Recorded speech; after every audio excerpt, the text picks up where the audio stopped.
All right, so my name's Ryan. I've been in the cannabis industry for the last 7 years. I've owned a dispensary, this one and another one, for 7 years now as well. And I'm going to start giving you a couple tips and a couple things on how to run an effective dispensary, how to make the best of what you do. And I'm going to split them up in all sorts of categories. But today we're going to start talking about compliance. And very specifically, I'm going to talk about ways to keep yourself out of trouble and some simple things that you can do to not get yourself into a little bit of hot water. Okay, so first of all, number one tip, understand your compliance. Make sure you know the rules and the regulations. They're going to differ wherever you are. In Canada, provincially, they're going to differ from province to province. There's federal levels of compliance and there's provincial levels of compliance. It's up to you to know those things. It's up for you to communicate those things to your staff. If you're in the States, it's the same thing, statewide, tons of different compliance depending on what states you're in. Federally, doesn't exist at the moment. But state-wise, you need to know those compliance measures. Now let's talk about the most simplest one is inspections. You are going to get inspected by state inspectors, provincial inspectors. It's very rare in Canada that you would get inspected by a federal inspector, but you need to understand what's going to happen during inspections. One of the key things I'm going to tell you right out of the gate, get to know your regulators.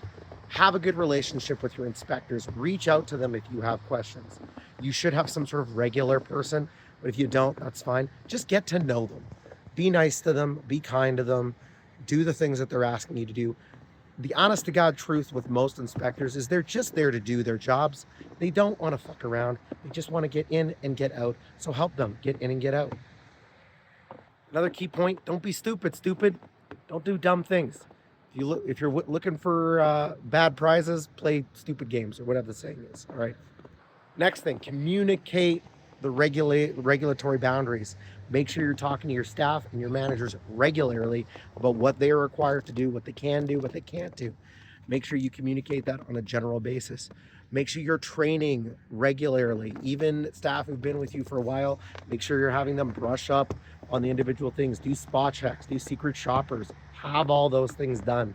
Now, this is a key one to keep you out of trouble. Make sure that when you start employees out, that they have an employee handbook.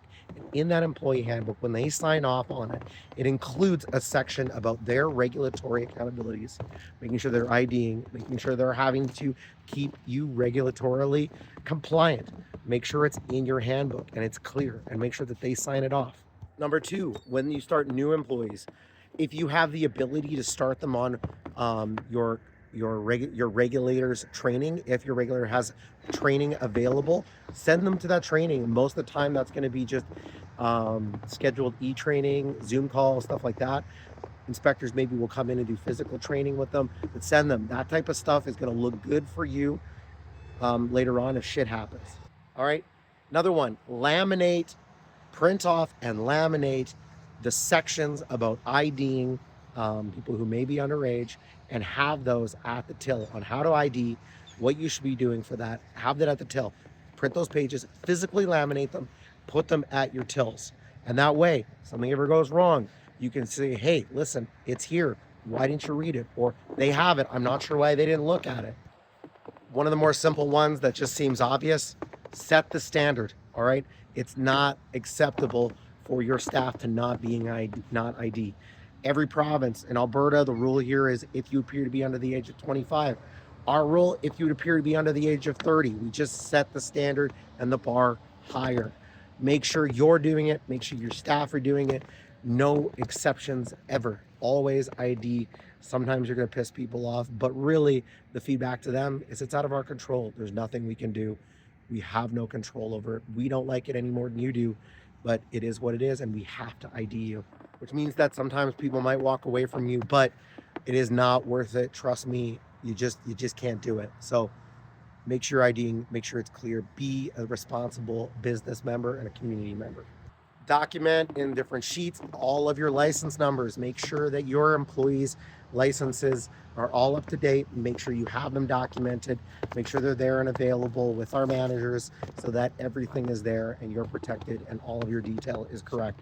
Set reminders in calendars. If this person lapses, set a reminder. Even if they leave the organization, it's not the end of the world. It's just reminders and calendars. All right. If you follow these rules, maintain good relationships, stay on top of your compliance, you're going to keep yourself out of trouble, probably save yourself a lot of headaches and a heck of a lot of money. Just get it ahead of it now. It's not that much work. It just means you got to set the standard and do well. Excellence is easy. Just do it. Super simple. All right. That makes a big difference.